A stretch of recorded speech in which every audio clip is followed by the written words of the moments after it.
So the next question is from Christian Aaron Rabo and Ryan Paul Francisco. Medyo pareho yung question nila. Do you think it's beneficial for every Filipino to shift to a federal parliamentary system?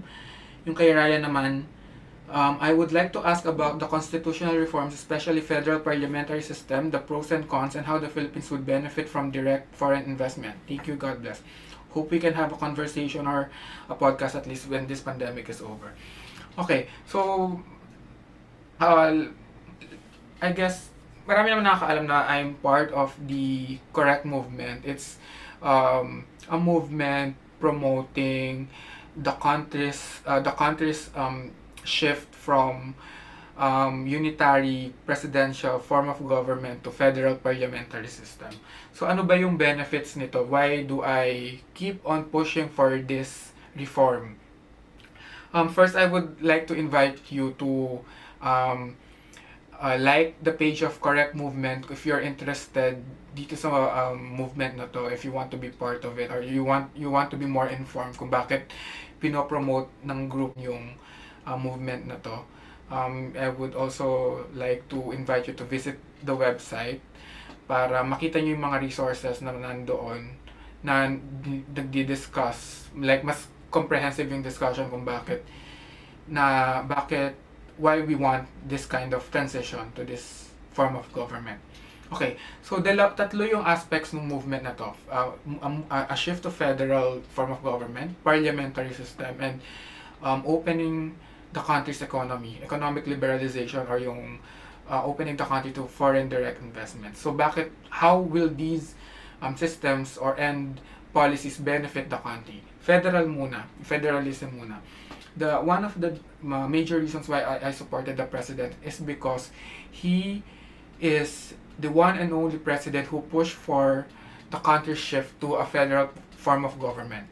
Bakit sa tingin ko mas ikagaganda to ng Pilipinas? I have three major reasons: socio-cultural, political, and economic. So yung political muna. Political, geopolitical. Kung titingnan kasi natin yung geography ng Pilipinas, archipelago tayo. Alam natin lahat yan, archipelago tayo. So we have 7,600 plus islands. At mahirap i-manage yung ganitong klaseng bansa using a unitary form of government, lalo na kung hiwa-hiwala yung parang territories na tinatry mong i-govern.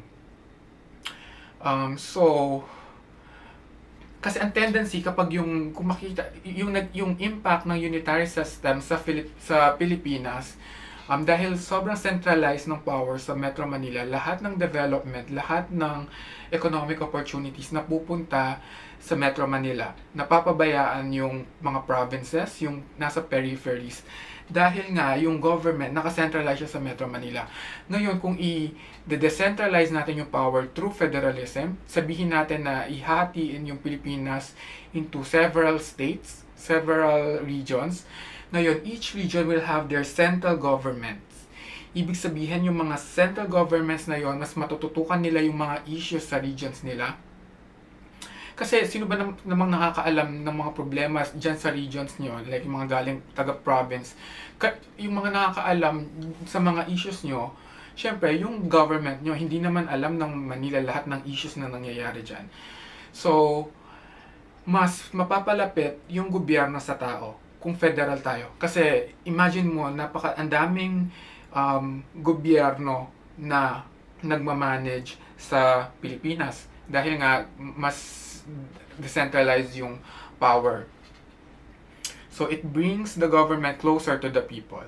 Mas madali para sa mga tao sa ibang regions na mag-voice out ng opinions nila or alam nila kung kanino sila magrereklamo. Kasi alam nila na yung state governments nila, they are responsible for the development of their government.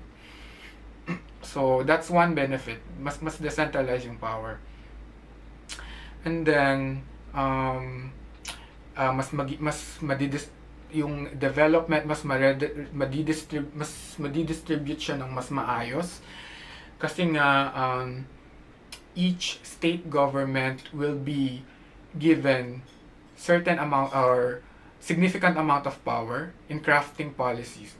Like for example, pwede sila, depende yan kung paano yung magiging formulation ng proposed constitution, kung paano ba yung power sharing between central government and federal, or state governments and the federal government.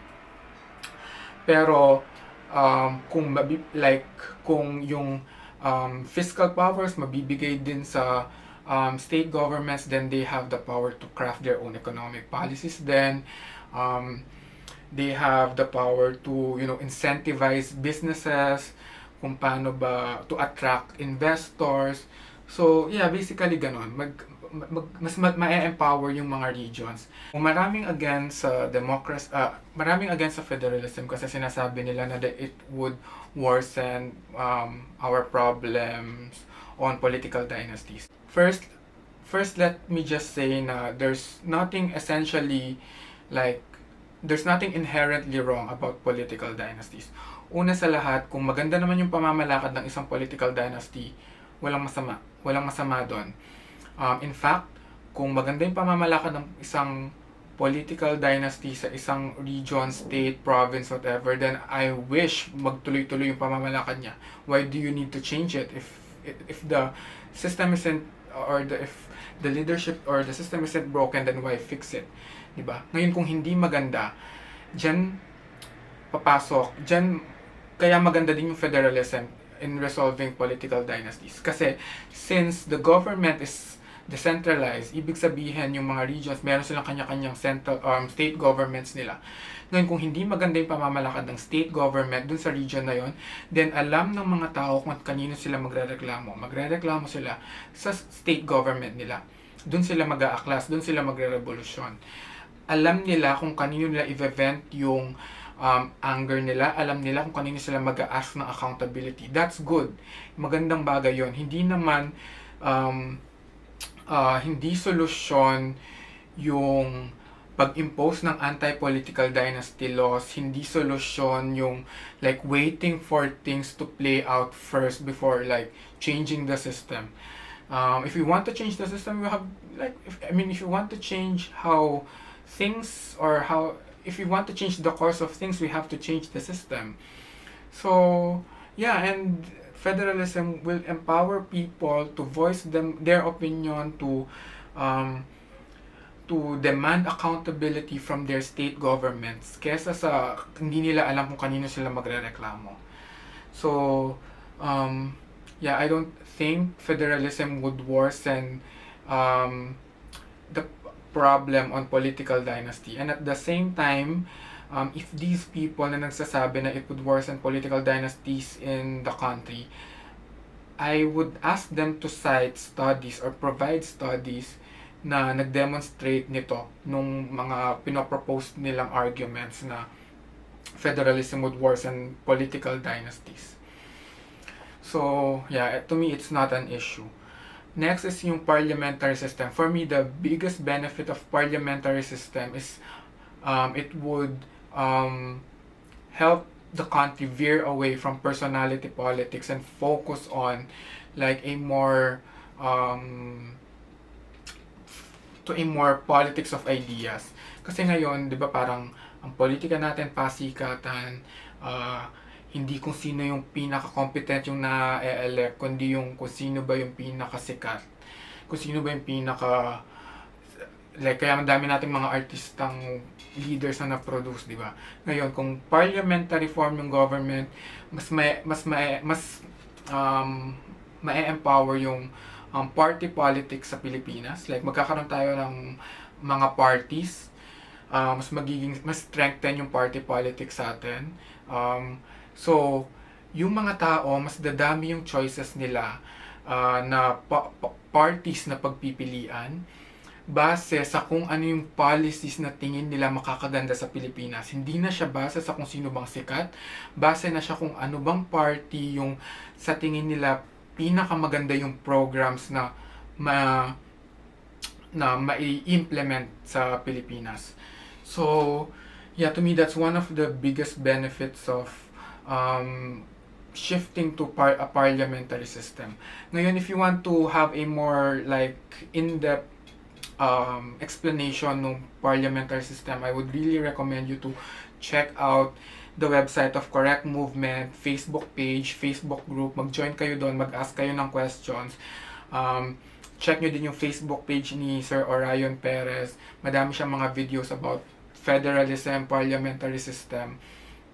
So, yeah. I would encourage you to check those resources. Pagdating naman sa FDI, like liberalizing the economy, obviously, ngayon kasi sa constitution na meron tayo, very protectionist yung ekonomiya natin. Protectionist meaning we are not allowing investors to own certain industries, or we are not allowing, or may cap tayo pagdating sa foreign ownership, which prevents investors from investing in the country. And like in countries like Singapore, kung saan wala yung mga ganitong limitations, mas free sila mag-invest, mas attractive yung country para sa kanila. So, yes, I am for liberalizing the economy kasi this opening up the economy will provide a challenge to our oligarchs, to our business oligarchs, to improve their services, improve their businesses para makapagbigay ng mas maayos na product, services sa mga Pilipino. Kasi kung ma-challenge yung mga oligarchs natin, yung mga business oligarchs natin sa mga national business, mga businessmen sa Pilipinas, kung may challenge yan from outside, mas may incentive for them to improve their services para mas lalo silang tangkalikin. Otherwise, lilipat tayo sa ibang competitors nila. So that's one benefit of opening up the economy, aside from it will create more jobs for Filipinos, and effectively reducing poverty in the country. So I am for liberalizing the economy, but unlike many members of Correct Movement, I am not for a laissez-faire kind of market system where there's no regulations at all. Para sa akin, we should still try to delineate aling industries yung kailangang i-open up, aling industries yung kailangan nating protektahan. Hindi ako dun sa extreme side ng market economy na laissez-faire economy. I am siguro nasa gitna ako. Kasi, yeah, I am aware of how corporations think. They think of profit, but to me, para sa akin, the economy should benefit society. Hindi lang siya tungkol sa kita. Dapat equal yung yung corporate responsibility at yung profit seeking.